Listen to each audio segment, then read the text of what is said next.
Good morning, students. Today our topic is voice. A voice is the form of a verb which shows its connection with the subject. It shows whether the subject does something or something is done to the subject. There are two different ways of presenting the same thing. Active voice. When the subject of a verb acts, the verb is said to be active voice. For example, Ram plays cricket. तो यहाँ पे जो subject है वो act कर रहा है, passive voice. When the subject of the verb receives the action, the verb is said to be in passive voice. It shows that something is done to the subject. Like as जो हमारा subject था वो object हो जाएगा और जो हमारा object था वो सब्जेक्ट रह जाएगा. यहाँ पे जो ऑब्जेक्ट है वो हमारा सब्जेक्ट हो गया.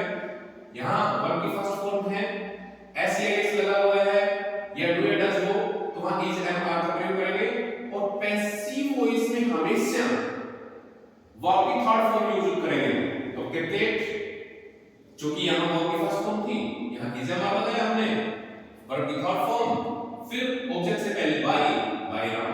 तो cricket is played by Ram, ये पैसिव वॉइस हो गया. अब हम टेंस वाइज इनको देखते हैं. तो present indefinite tense. Present indefinite tense में आपको पता है कि वर्ब की फर्स्ट फॉर्म होती है या उसके साथ में एस या एस होता है, या नेगेटिव इंटरोगेटिव सेंटेंस में डू नॉट या डज नॉट या डू या डज होता है. तो इनको चेंज हम करेंगे पैसिव वॉइस में. तब हम लगाएंगे is am are in place of these. तो इज एम आर और प्लस वर्ब की थर्ड फॉर्म. तो असर्टिव सेंटेंस में आपका एक्टिव वॉइस है मिस्टर नरेंद्र टीच मी. तो इसका पैसिव वॉइस बनाएंगे. तो हम सबसे पहले हम अपना, मैंने कहा दो चीज चुनते हैं हम, अपना सब्जेक्ट और ऑब्जेक्ट. सब्जेक्ट आपका मिस्टर नरेंद्र है, ऑब्जेक्ट आपका मी है. तो मी को सब्जेक्ट बनाएंगे तो आई के साथ, चूंकि ये वर्ब की फर्स्ट फॉर्म के साथ ऐसे ही है तो क्या करेंगे इज एम आर. तो आई के साथ एम, आई एम. अब वर्ब की third form told, T A you G S T, told.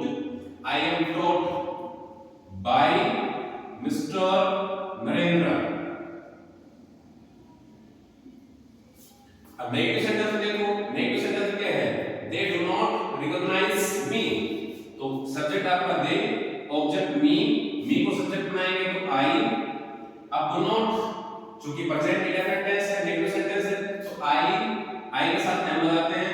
I am not, verb की third form recognized by them.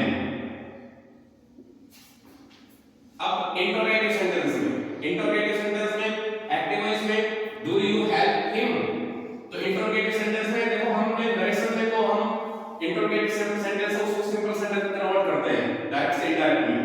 लेकिन पैसिव वॉइस में आपका एक्टिव वॉइस में जिस तरह का सेंटेंस है वैसे ही हमें पैसिव वॉइस में एज इट इज करना पड़ेगा.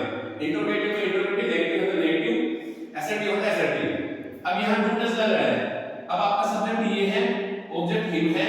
हिम चूंकि ही बनेगा तो ही से पहले इज एम आर क्या लगाएंगे इज ही.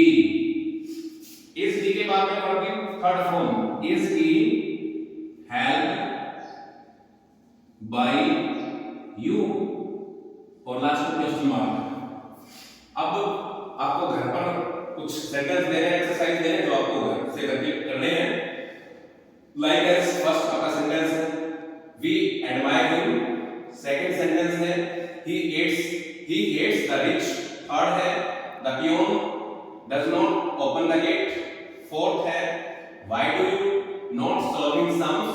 और फिफ्थ है शी राइट्स ए लेटर. ये आपको घर से करके लेके आने हैं.